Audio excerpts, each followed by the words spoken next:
Here's the deal. By the end of this video, you'll know the full inside story behind the Royal Lodge standoff, why Beatrice and Eugenie's titles are suddenly in the blast zone, the real stakes of a slimmed-down monarchy, and the three most likely scenarios that could reshape the royal family's future within months. Plus the specific headlines to watch, so you can tell which way this is breaking before everyone else. Let's start where the fuse was lit.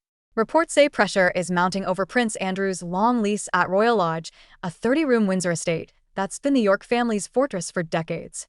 Behind the scenes, the message is simple: resolve the Royal Lodge issue or the fallout widens. And here's the shocking ripple effect. Talk is turning to Beatrice and Eugenie. Not because they did anything wrong, but because in modern monarchy, optics are currency. Titles, budgets, appearances, everything gets audited in the court of public opinion. So why are the king's nieces in this crossfire? One word: association. The York brand used to read as glamorous tradition. Today, after years of headlines around their parents, it reads as risk. And that's the brutal arithmetic playing out right now. Keep the titles and absorb the collateral damage, or cut ties, step back, and rebuild an identity that isn't tethered to yesterday's storms. Here's the context the tabloids skip. Beatrice and Eugenie weren't raised as fringe figures. They grew up with blue blood expectations. Duty, deference, doors that open because of your surname. Gifts, global invitations, proximity to power, normal in their world. But the monarchy they were trained for is not the monarchy that exists today. King Charles and the Prince of Wales are tightening the circle, fewer working royals, clearer accountability, no gray zones that can explode into scandal. In that model, every extended relative becomes a question. Are you an asset, a liability, or a neutral? Privately, courtiers want two things at once: to protect the sisters from being unfairly tarnished, and to protect the institution from reputational drag. That tension is why you hear whispers about informal reviews and ethics checks. Translation: if your name can spark controversy, you won't be at the center of the stage. If your work adds value without risk, doors stay open. That's the line. Now, let's talk about the sisters themselves, because this isn't a single story, it's two parallel arcs. Beatrice is the traditionalist, married, a mother, careful, cautious with public steps. Eugenie is the modernizer, warmer on social platforms, a bit more outspoken, willing to frame her life in her own words. Both have kept relatively low profiles, choosing selective appearances over constant visibility. That strategy worked during quieter months. But silence has a shelf life when the news cycle is burning. If you don't tell your story, the headlines will write one for you. What are the options on the table? Option 1. Status quo with guardrails. Keep the princess titles, but accept a more defined, arm's-length posture. Fewer official moments, more private philanthropy, crystal clear separation from any financial or property drama linked to their parents. Upside: stability. Downside: every fresh Royal Lodge headline drags them back into frame, fair or not. Option 2. Rebrand without renouncing. Lean into charitable leadership, entrepreneurship, or global advocacy, but as Beatrice and Eugenie, the individuals, not the York princesses.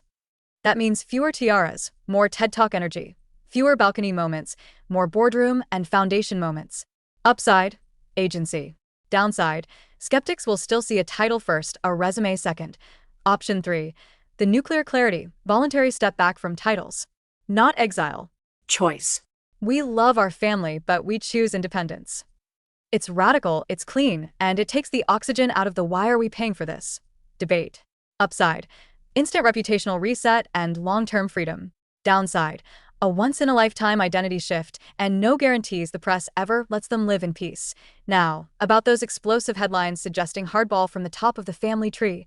Understand this: in modern royal management, you rarely see formal edicts. You see leverage. Budgets, grace and favor homes, invitations, proximity. If a move at Royal Lodge is the domino, the sisters' titles become the bargaining chips people talk about, even if they're not the real target. That's how pressure works. Publicly, it looks like gossip. Privately, it feels like chess. Meanwhile, another storyline is twisting the knife: Sarah Ferguson's emotional strain. Years inside the royal pressure cooker, health scares, career turbulence, and now the possibility of ending the long, unconventional cohabitation with Andrew at Royal Lodge.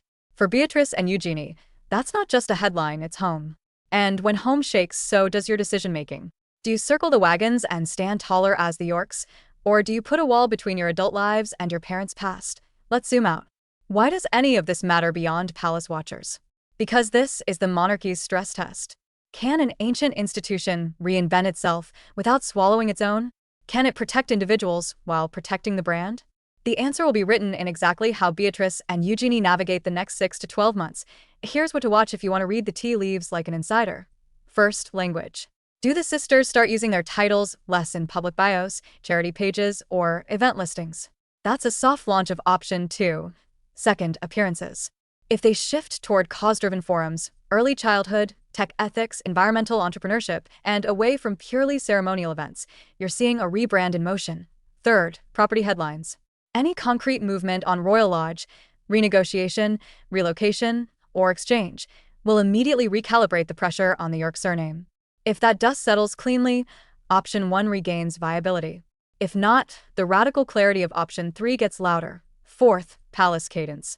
Invitations to high-signal events, major services, state occasions are the heartbeat of status. A steady pulse means protected cousins. A fainter pulse means respectful distance.